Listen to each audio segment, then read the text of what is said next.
Hello, and welcome to It's an Artful Life. I'm your host, Jillian Rhodes.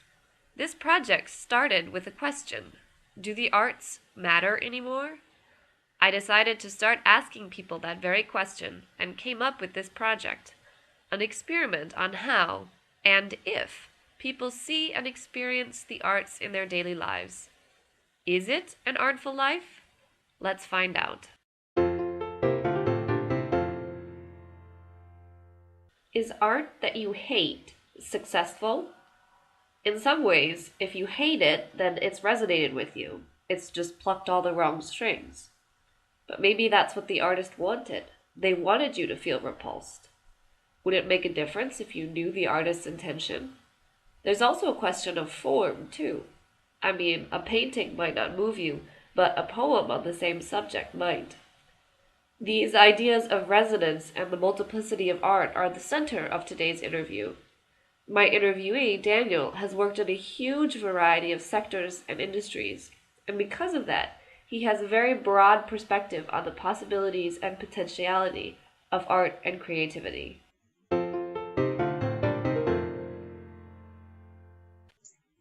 So just the first thing is to just go ahead and introduce yourself, where you're from and where you're based and what you do.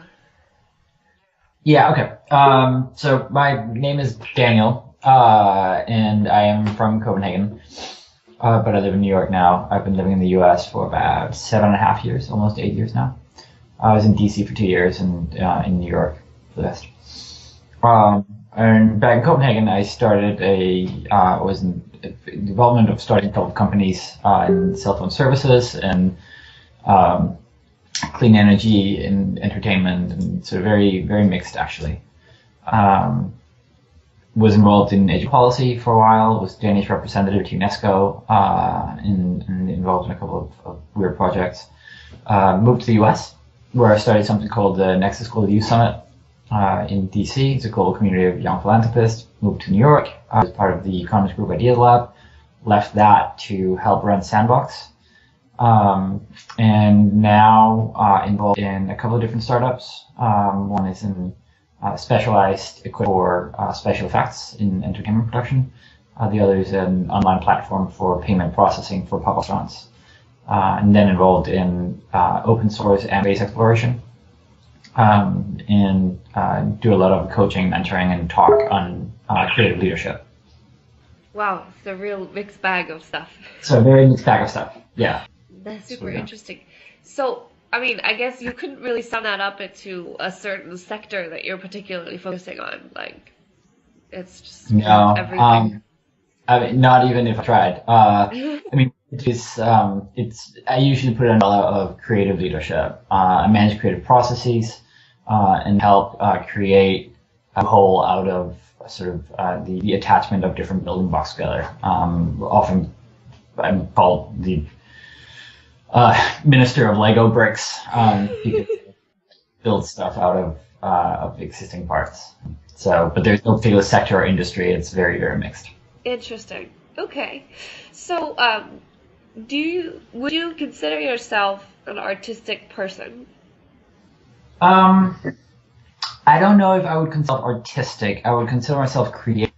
And I very deliberately separate those two things out. That creativity is the capacity to manifest an individual thought, or original thought. And I think, and strongly believe that all people are inherently born creative. Every person on the planet had their first sentence at some point, and that by sheer definition is creativity. Is it art? No, not even a little bit, but it is creative.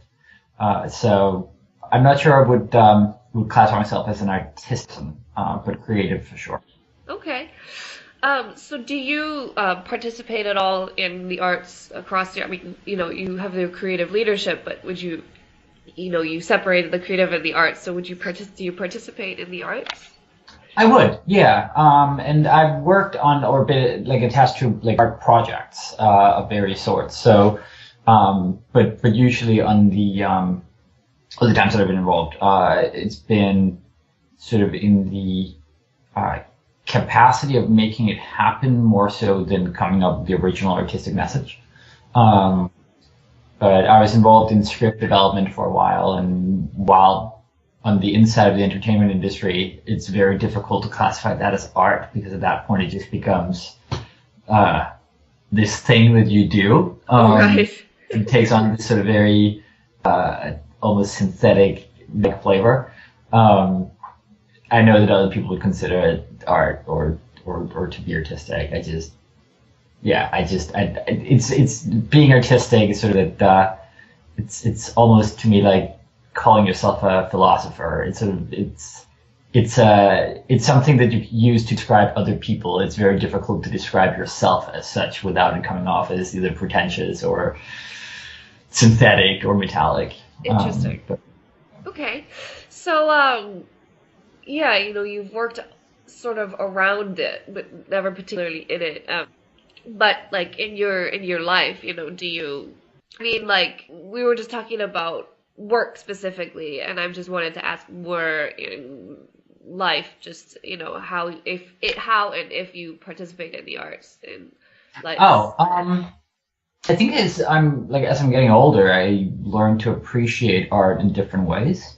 And as I dive further and further into the idea of creative processes and the idea of creative leadership, I've also come to understand that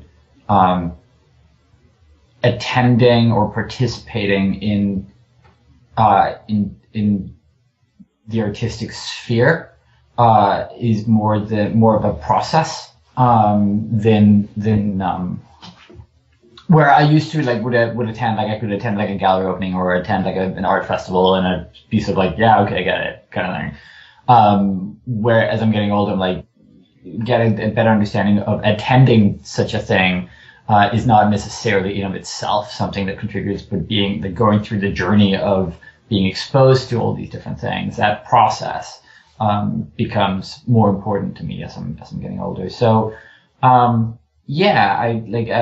been involved in peripherally in art festivals, and I try to expose myself as much as possible to different notions of art, whatever that is. I mean, that can be so many different things, right? So it's hard to say. Yeah. So do you have a particularly memorable experience of art in your travels? Actually one does come to mind, which is partially because it was so overwhelming and partially because it was fairly recent. But this summer I was exposed to a Danish artist, that really sort of in many ways blew my mind right open.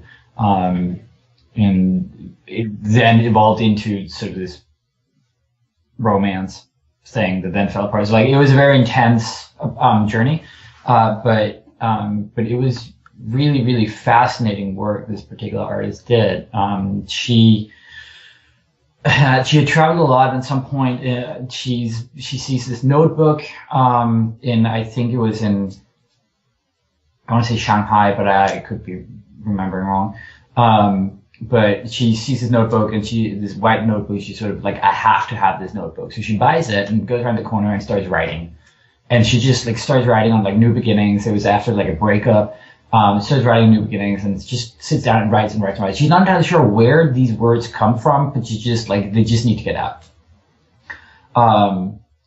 11 notebooks later, and I think, I don't remember, but something to a tune of 7,500 handwritten pages later, she has this entire opus of 11 different notebooks in 11 different colors, each addressing 11 or addressing 11 different existential themes. So the white one was on new beginnings, the blue one is on wisdom, the orange one is on pleasure, the green one is on love, the red one is on war. All these different existential fundamental premises of life, and this entire color spectrum. And the texts in there were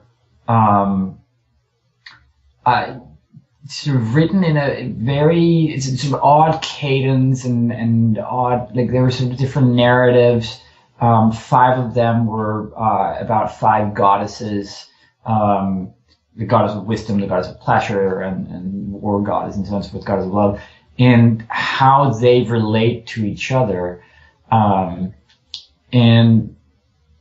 the notebooks themselves sort of became a platform for all sorts of other expressions of art. So attached to that is like these massive paintings, two for each book. There were performance art attached to them. So it sort of became this entire universe of artistic expressions based on these different 11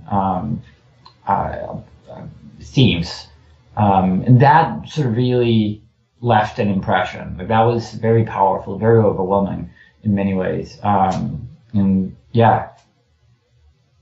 Yeah, I can imagine. That's huge to kind of. Yeah, it was massive. And like we tried to like work together on it because like her challenge was sort of, so where do I go from here with all of this? I'm like, I could come up with a number of things, but like this is really fascinating because the way you can manifest those narratives, those thoughts, those values, those premises, narratives could be so versatile that it really applied to so many different things, right? So like I was looking at like thinking, yeah, I could easily look at this and like develop leadership tools from this. I could also look at it and develop like short films or features from it. I could also look at it going, well, all right, you're actually doing paintings now as manifestations of these, but and performance art. You could also manifest it through like ceramics or perfume, or like there are so many different ways that these ideas could be brought to life. So that was sort of really empowering to be involved in that project for a while. Ultimately, we sort of agreed that we should not work together because it was a very intense. It was very intense, but really fortunate to have been exposed to it. Wow, that's really, really fascinating. So, that's obviously, kind of a big event. But do you think, like in daily life, around you right now, going to work on the weekend, do you experience art? Yeah, absolutely, absolutely. I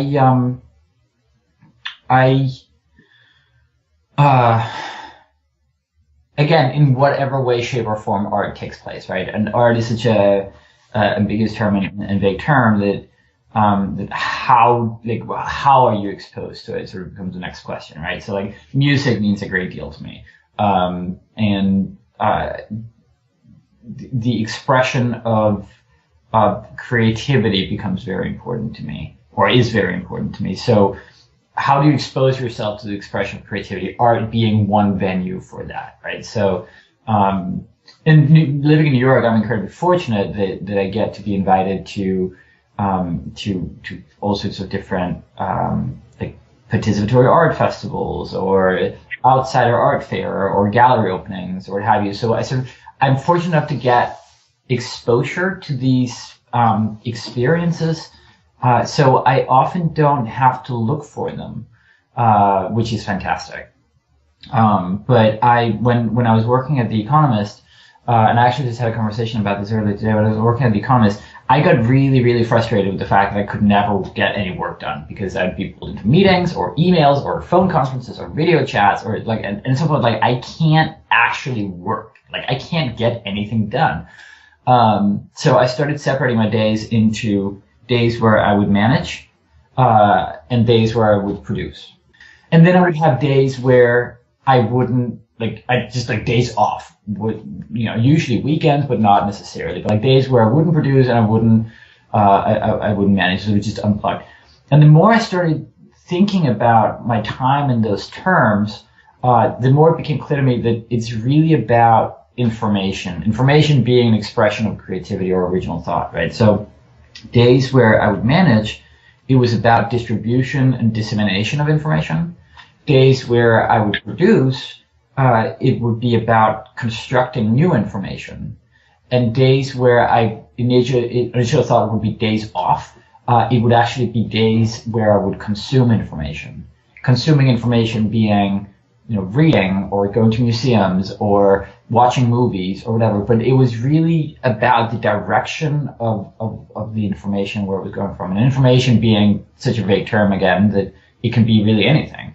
But that sort of, when I had that epiphany, it became clear to me that allocating days that are basically, at first glance seems like days off or relaxation. It's actually about allocating time for inspiration, allocating time for getting new information in that you can process, and so on and so forth. And art is a great venue for that. And whether that's through a museum or a concert or a movie or a TV show, whatever it is, like all of those in different variations and different contexts can help create that level of inspiration that everyone needs in order to progress in their work and personal life. That's really interesting. So kind of considering all what you said, the next couple questions might seem a bit redundant, but I want to go through them because it's basically a thought experiment to kind of think about, the impact of art. And, I like that you've separated art and creativity, so it's really interesting, actually. But so I'm kind of talking about the actual art side. Let's do a thought experiment, and if all of that sort of art were to go away and it wasn't around us anymore, what do you think your life would look like? Oh, dear God.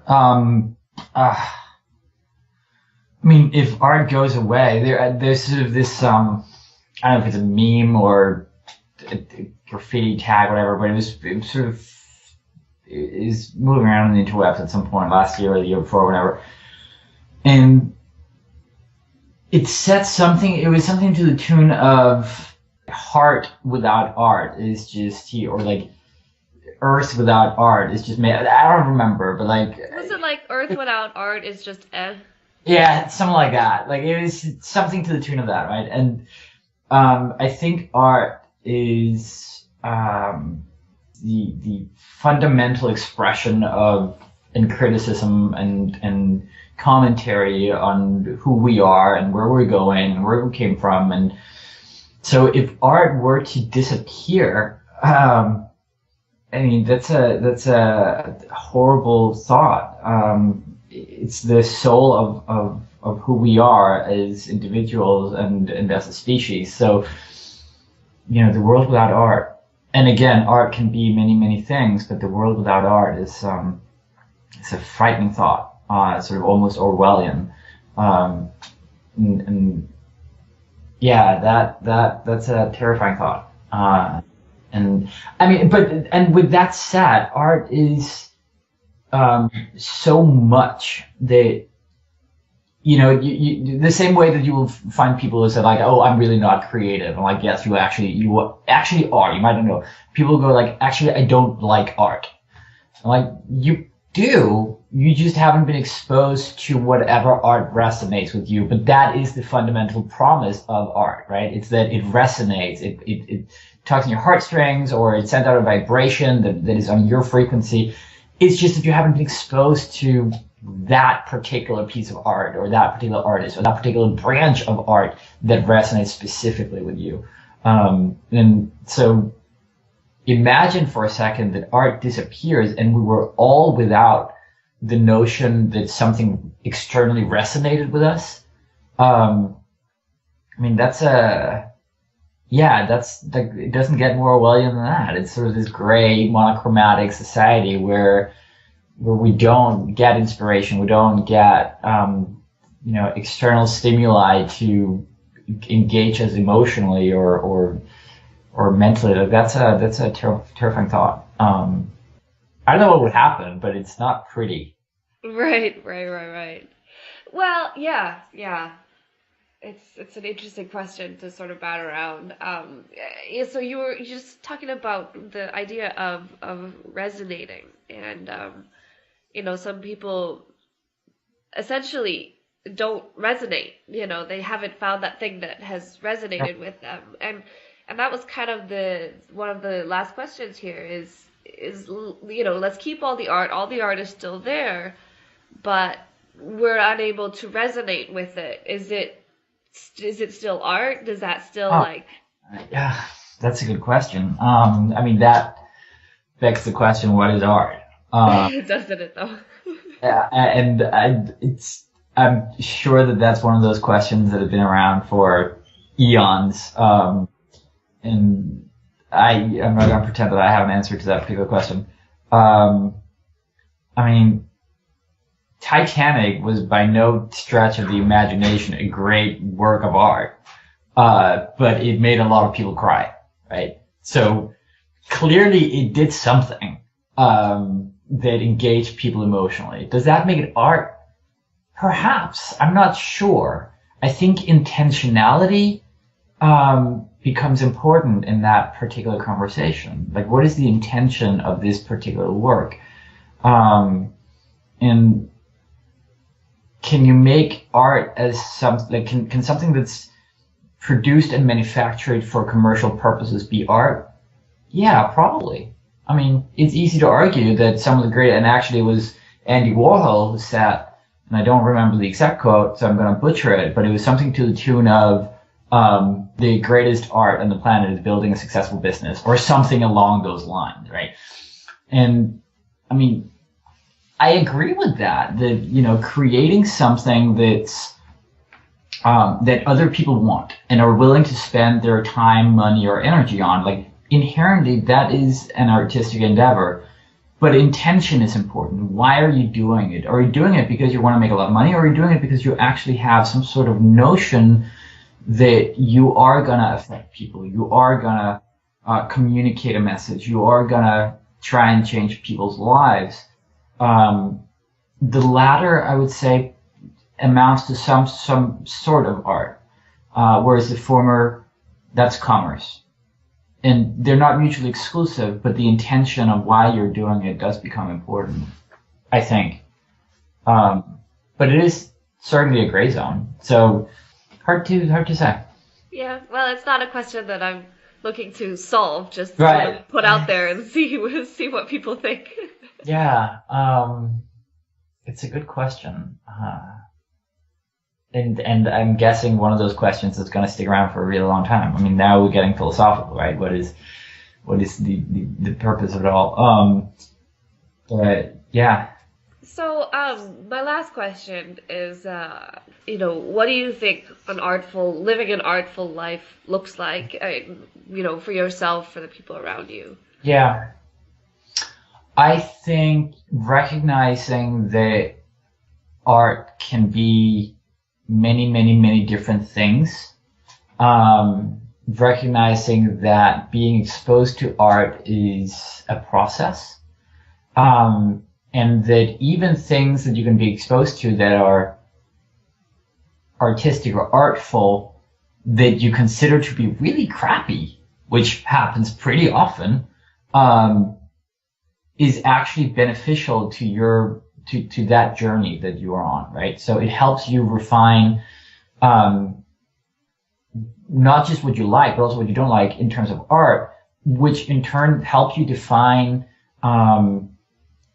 where you want to go. I mean, being exposed to art where you sort of go, this really, really does not resonate with me, to the point where, like, it almost becomes an aversion, like, then it actually does resonate with you just in the inverse, right? Like, if it can provoke you to the point where, like, I really don't like this.